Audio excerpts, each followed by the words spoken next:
Ischemic cardiomyopathy চিকিৎসা করলে ভালো হয়, অ্যানজিওগ্রাম করতে হয়, পরবর্তীতে যদি হার্টের বাইপাস সার্জারি করা যায় বা রিং লাগানো যায় সেক্ষেত্রে আস্তে আস্তে ধীরে ধীরে ওইটা উন্নতি হয়। আরেকটা হচ্ছে এমনি মায়োপ্যাথি, যেটাকে আমরা বলি, সেটাও কার্ডিওমায়োপ্যাথি বা কার্ডিওমায়োপ্যাথি। সেটা বংশগত কারণে হইতে পারে, ভাইরাল কারণে হইতে পারে, অনেক সময় মহিলাদের বাচ্চা হওয়ার পরেও হইতে পারে।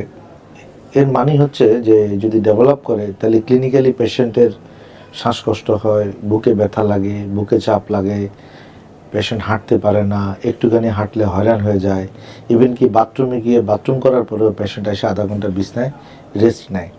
তার মানে হার্ট প্রপারলি ইজেক্ট করতে পারে না এবং আস্তে আস্তে হার্ট ফেলিউর ডেভেলপ করে। এর চিকিৎসা আছে। এর চিকিৎসা হচ্ছে আমরা যদি আইসিডি, এটা ক্রাইটেরিয়া যদি ফুলফিল করে তাহলে আইসিডি লাগাইতে পারি, প্রয়োজন বোধে পেসমেকার ইমপ্ল্যান্ট করতে পারি, এবং সর্বশেষ চিকিৎসা হচ্ছে হার্ট ট্রান্সপ্ল্যান্ট।